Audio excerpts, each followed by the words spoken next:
Welcome to Rich Planet TV. I'm Richard D. Hall. This week I would like to welcome back the man who was sacked from his job as a hospital porter for holding inappropriate opinions. This appears to be a classic case of an Orwellian thought crime. We will be discussing some of the areas he has researched and has concerns with. Welcome back, Ben Emlyn-Jones. Hi Richard, nice to be back. Okay, now your research covers a wide range of subjects, and we're going to cover some of them today.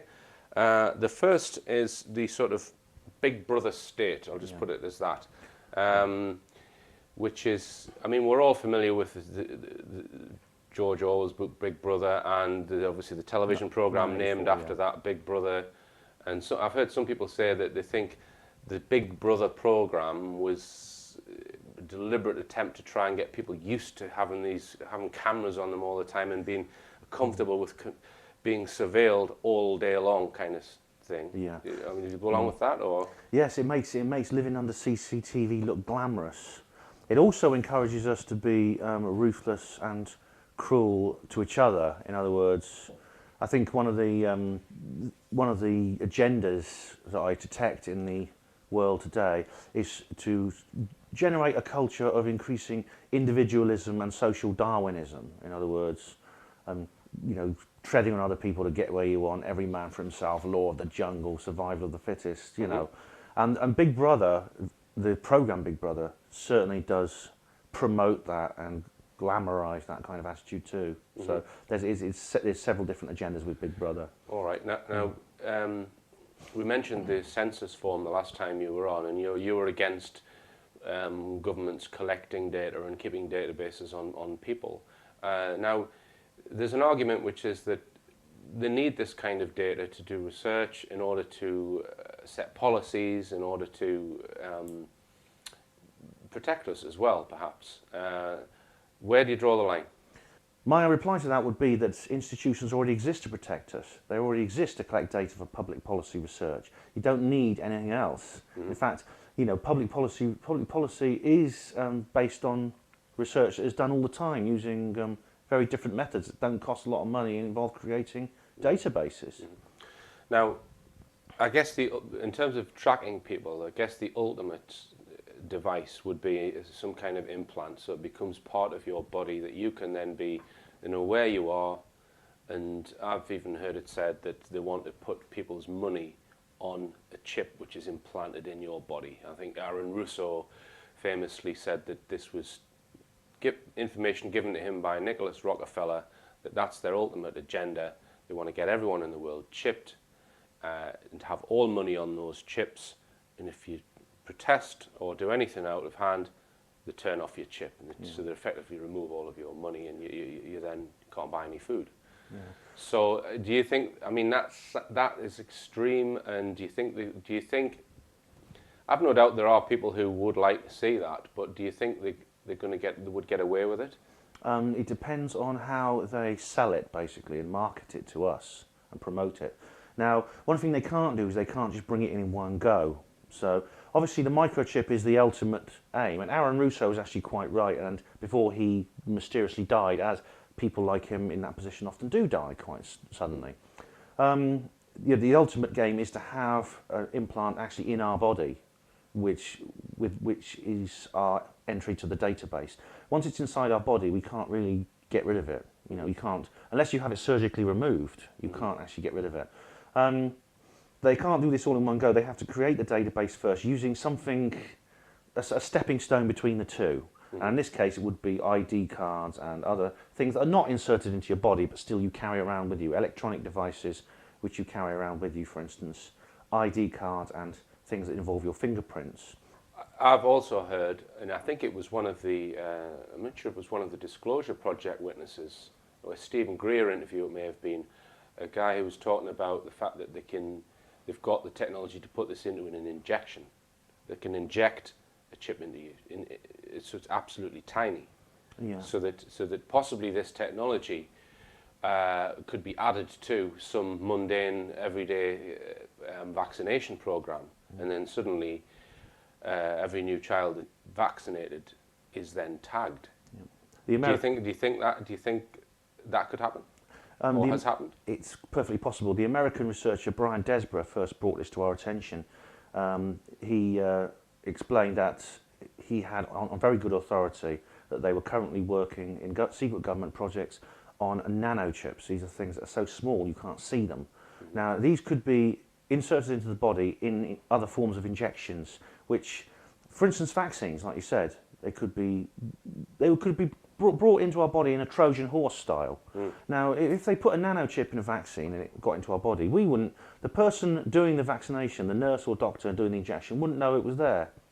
And probably the people at the factory wouldn't necessarily have to know. Only a few people would need to know that this nanochip was actually being inserted into the vaccine. And nanochips do exist. I mean, even in magazines like New Scientist, they show chips that are so tiny, they're like a little tiny dot on the fingernail. And these are electronic devices that are absolutely minuscule, microscopic. And so these things, I think it's perfectly possible that that could be the case. And it's another reason not to get vaccinated. I know your other guests have spoken about vaccination. I mean, there are the two sides of the argument whereby, for example, if you're worried about where your child is, okay, your child's got, say, a wristband that tells you can look on a map and you know where your child is, or you can speak to the child through the device, what have you, mobile phone. A lot of kids have got mobile phones now. Now, are you taking something away from that child by giving them such a device? Are you taking away that child's freedom in some way, do you think? Or is it better for parents to always know where their kids are? Well, thinking back to my own childhood, I actually quite liked the idea my mum and dad didn't always know where I was. And contrary to popular belief, because there's a lot of, I mean, when a terrible, horrific crime and tragedy of a child being abducted and murdered occurs, this is very often put in the newspaper, and it is reported on in great detail. And the truth of the matter is, though, that thankfully crimes like that are very, very rare indeed. And children are actually far more at risk of dying, for instance, being run over while they're crossing the road, or messing around on railway lines and things like that.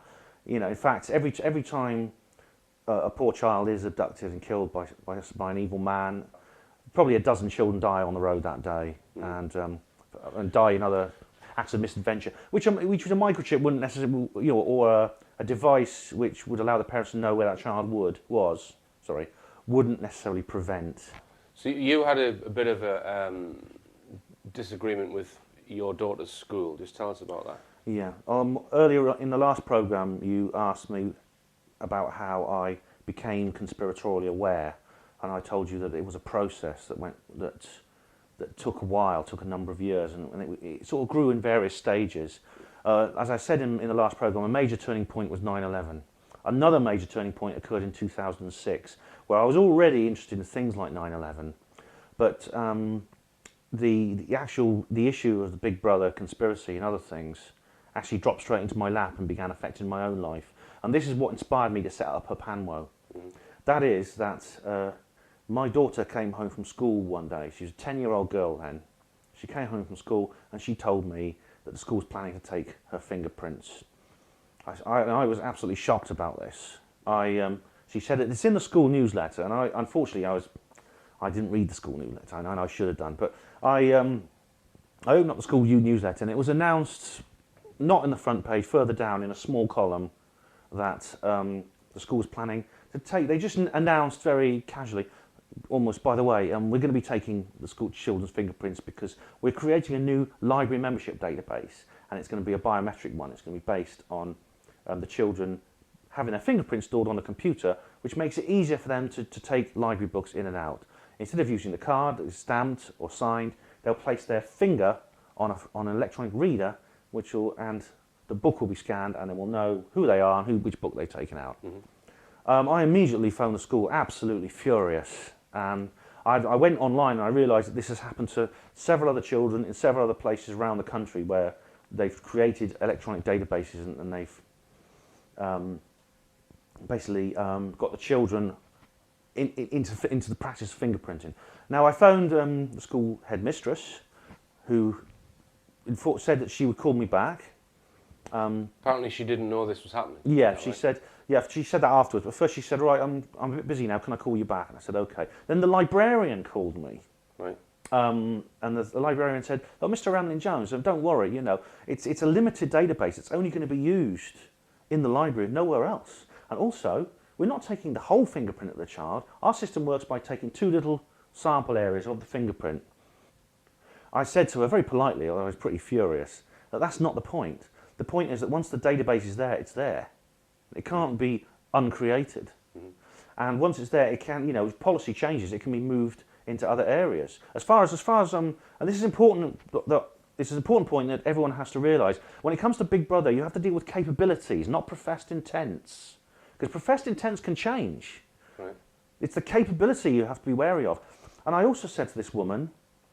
So what you're saying is the intent at that point in time could genuinely just be to run a library and have a convenient way of knowing who's got which book out, but the technology, the intent at some point could then change. Yes. So that same technology and that same fingerprinting system could be used for a completely different intent. Exactly, it could be adapted. And what you're saying is you have to look at all of the different intents that it could be adapted to before you decide whether you're going to allow it. Exactly. Right. And I also said, and then another important point to realise is that it's not so much just the creation of the database, it's psychological and cultural programming and indoctrination of children.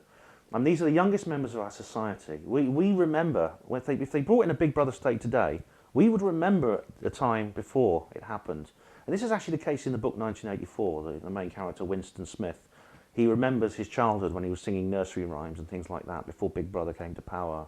Yeah. And this is the situation we're in. The children are going to grow up in a world thinking this is normal. When they're doing this, they're putting their fingerprints on print readers and giving it biometric data. And they're putting CCTV cameras up in schools as well. So the very youngest members of our society are being indoctrinated to think it's normal. And when they grow up, they will just shrug their shoulders at it because it's something they've had all their lives. Yeah. And this is another point I tried to make to the woman. But then what happened then was I called the headmistress back and she said she didn't know anything about she actually claimed that she didn't know anything about it. She said, "I'm not aware of this." I mean, how can a school headmistress not be aware of what's going on in her school? Mm-hmm. Especially when she's already fobbed me off from the librarian. And she said she would get back to me again. Mm-hmm. So I waited for a few days and I did not get a call from her. So in the end, I just decided I'd had enough. I wrote a letter to her stating, basically in a word, I said, "Dear Mrs. and her name," I said, "I'm writing to inform you that I'm withholding permission for you to take any biometric data from Louisa, my daughter, at all. I've instructed Louisa to refuse if any staff member attempts to take biometric data from her and refer that staff member to me."